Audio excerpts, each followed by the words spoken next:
we are. Double top and double bottoms. I would like to show you some of these patterns, guys. Obviously, you don't really need me to tell you what is a double top and what is double bottom, right? They're also called M and W.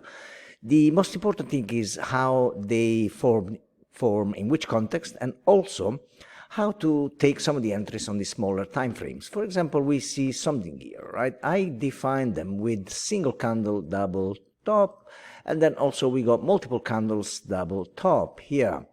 Okay, we might have some of those irregular forms which have multiple candles, but that's another thing. Okay, I have to now, only for now, cherry pick what I am showing to you. Then later we get there to some variations. This is a double bottom. Look at that. Could be crooked or bent. All right. Then we got another one here, obviously, which is this double top here. Right. Up, down. Right. Then what else we got here? We might have something else there, but we can take this.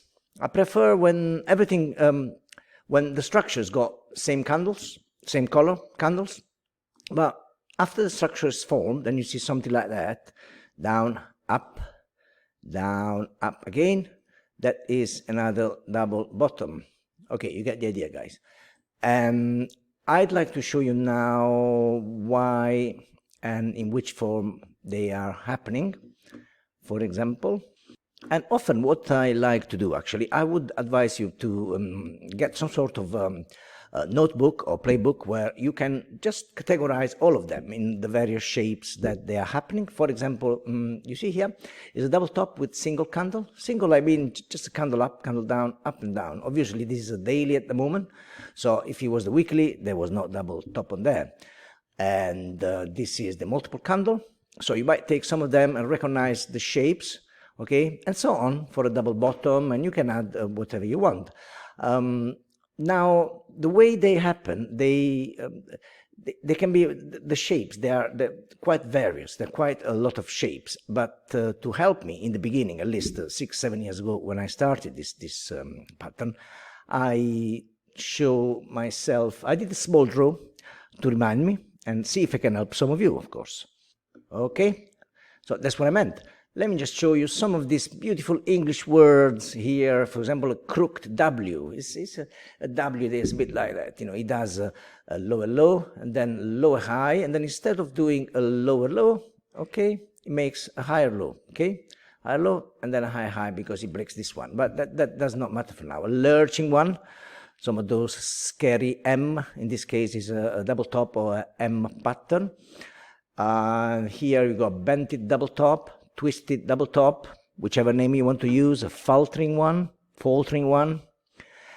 like that, and then a stumbling one, like someone is stumbling on something. I hope it doesn't happen, obviously, to anyone. A wobbling W, asymmetric W. This is just to say, guys, call them whatever you want, as long as you get the concept here, right? So let's look at some other dynamics.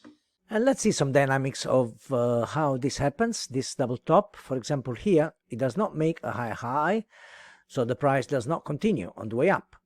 And then it starts to go down. But the truth is, some people, when they see at least the beginning of a double top, which might not be because it could go up, they take an entry here, which is not so right, okay? Then the price eventually goes down, and then we call this a neckline, okay, or a center point, right? So the price keeps on going down. Let's see some dynamics of what happens.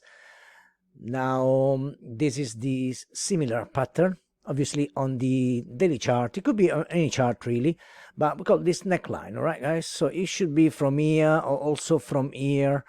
And then what happens if you go on the H4, you start to see an entry range, okay, which could be this side or around this side or a little bit lower.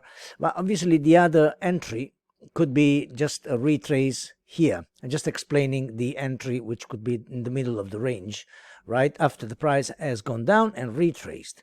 Then what else can we see?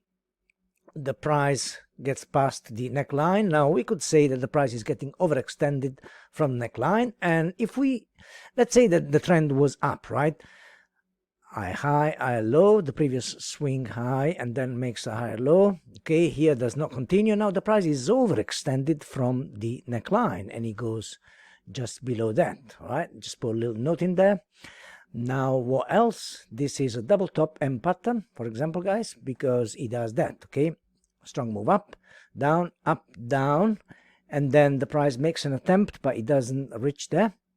And then the price tends to go back to the neckline. Okay, that's normally the dynamic. Okay, if it's overextended, too much overextended on the way down, then possibly would retrace on the way just around here at this point. But in this case, it went up there. Okay, let's see a double bottom, which could be in this manner.